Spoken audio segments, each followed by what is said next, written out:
The Penguin is possessed by a demon, and his goal is to consume Batman. Therefore, the demon has taken hostages the parents of Marcus' son, the parents of the Monkey Prince. Monkey Prince, issue number 4, is something of a complicated issue. By no means is it the end of the series, but it could adequately be described as the end of the current arc in Gotham City. On one hand, this issue is unabashedly fun and absolutely hilarious. There's plenty of wit, snappy dialogue, and a lot of energy befitting the teen hero at its center. However, the story doesn't exactly know how to balance the energy of its characters with the pacing of the story. Now, positive is that the book wraps up in a nice, neat bow. Unfortunately, the positive of this issue is also its negative. Jean Luen Yang wraps up the story too neatly and too quickly, and with just enough threads tied up to feel complete, but enough left open to resonate with annoying convenience. For example, whenever there's an opportunity for drama and emotional hurt to force Marcus into being the hero that he can be, Yang rushes past that in order to move on to the next thing. Now you may be wondering why getting to the end without sweating the small stuff is a negative? Well, it's a big deal, because it lessens the characters, and when DC is going through the trouble of building up a new character, the last thing you want is to reduce their journey. But if you do, the result is what you have here, a forgettable character. The result of such negative is an issue that feels frantic and so sped up to the point that even though there are deeply satisfying elements, it still leaves the reader a little bit hungry for more. In other words, the issue rushed to get a simplified ending that's complete without feeling very satisfied, but it's certainly not memorable. Luckily, there are two standout strengths. The first is how the issue shows us just how much Marcus has grown and has worked through his anxieties, which, to be honest, resonated with me as a reader, and some of the guidance of Shifu Pixie that helped Marcus through it was something that could be applicable in real life, giving you a new outlook on how some of the problems that you're currently facing proving to be a bit therapeutic. Fortunately, the artwork remains consistent. It's absolutely delightful and extremely colorful. Basically, Shang's art continues to be excellent in this issue, and because of that, I cannot wait to see how it all looks when our main hero travels to Amnesty Bay, the turf land of Aquaman. Can't wait to see how all that aquaticness plays out. The story may be forgettable, but Shang's designs are not. The line work is clean, and the facial expressions are great, and the action is entertaining. Sotomayor's coloring is awesome, and Abbott's lettering is excellent as always. Ultimately, this is an issue that is fun to read and to look at, but a story as a whole, just a little bit too rushed. Monkey Prince issue number 4 gets an 8 out of 10.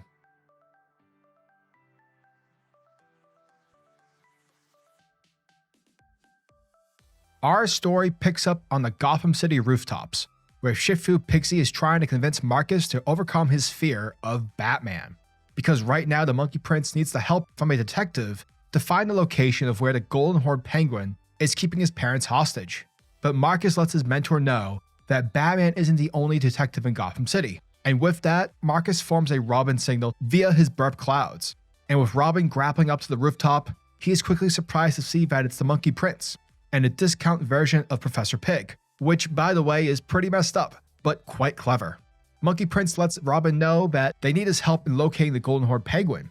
However, having seen the viral ransom video, Robin wonders what Monkey Prince's connection is to the Penguin, but Monkey Prince is sure to dodge the question, reasoning with Robin to just help him, since he's a superhero and, like you, it's the kind thing to do. But Robin disputes, saying that the Penguin specifically asked for Batman, so that makes it a Batman case.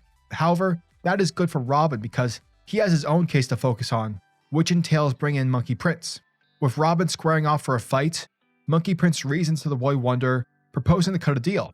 If Robin helps him find the Golden Horde Penguin, then Monkey Prince will answer as many of Robin's questions as he can, but only if Batman's left out of the picture. Thus, with Robin seeing this as a win-win, the Boy Wonder accepts the deal, and Robin taking a closer look at the video and its surroundings, Robin shoots down the theory that this is inside a bank, because although it's a vault, the paintings in the corner of the shot remove the possibility of it being a bank since they don't usually keep paintings in bank vaults. And by deducing that the Penguin keeps referring to Batman as his old friend, he's basically referring to the place where they faced off for the first time. And this picks us up at the old Stall auction house, and upon landing on the roof, Robin cuts through the window with a laser, and with that the trio sneak inside. Now with them coming across the vault, Marcus finds that his parents are tied up and blindfolded, and so he asks the question on what kind of psychopath would do this to a couple of boring old scientists. However, before trying to untie them, Robin hears someone coming, and this is where they get ambushed by the golden horned penguin, who takes the vault door right off its hinges.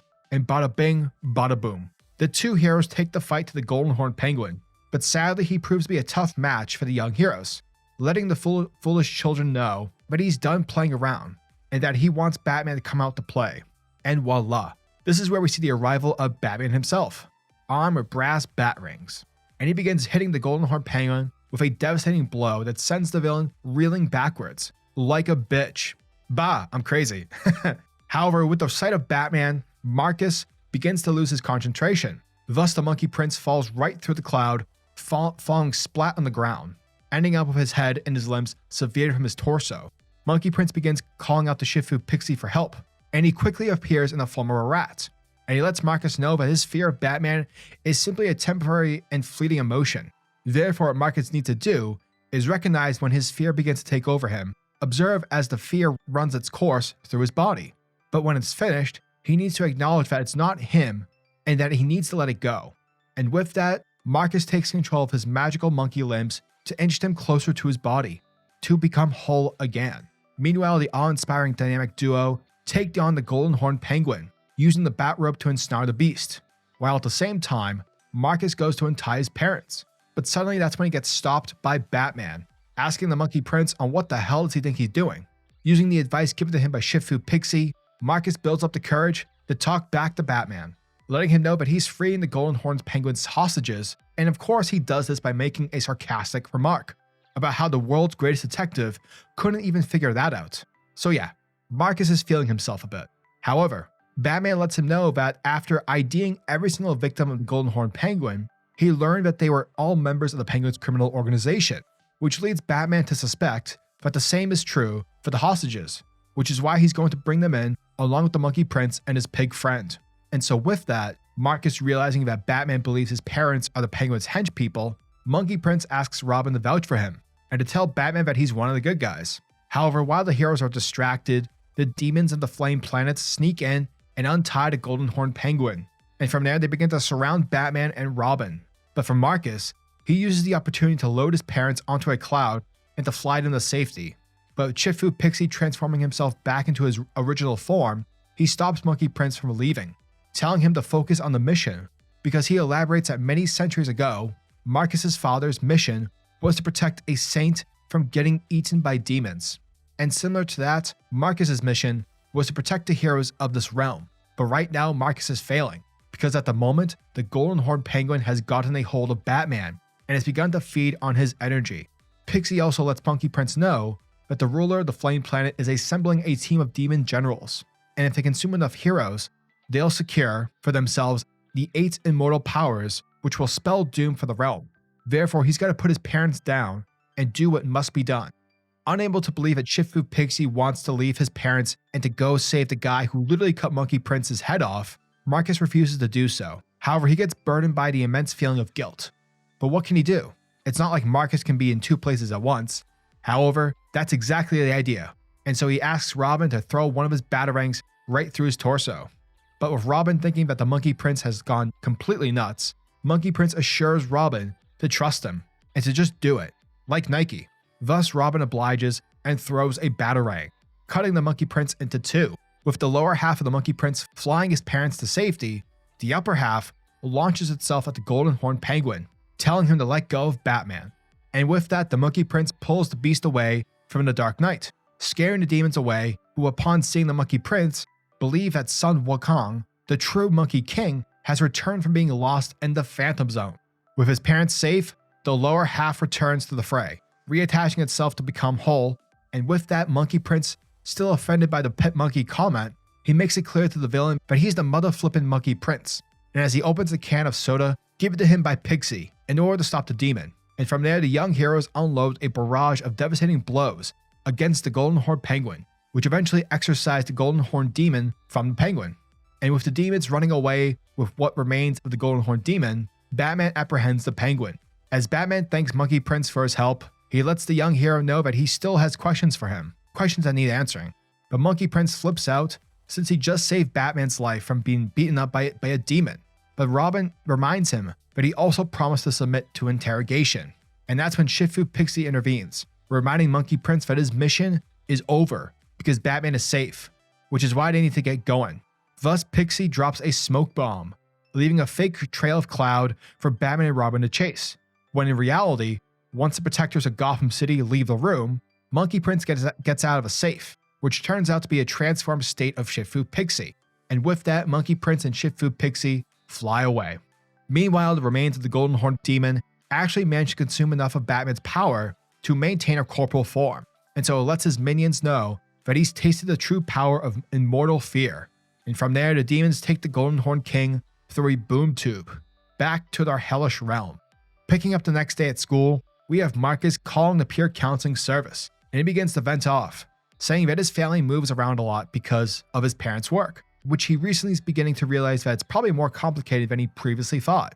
But out of all the places that they've lived in, Marcus has hated Gotham City the most, mainly because it's the scariest, and although he's not scared anymore, or at least he's learned to, live with his fear, the city is still scary because there are nut jobs and capes along with the weirdest of criminals, not to mention regular school bullies, which used to be the scariest aspect for him.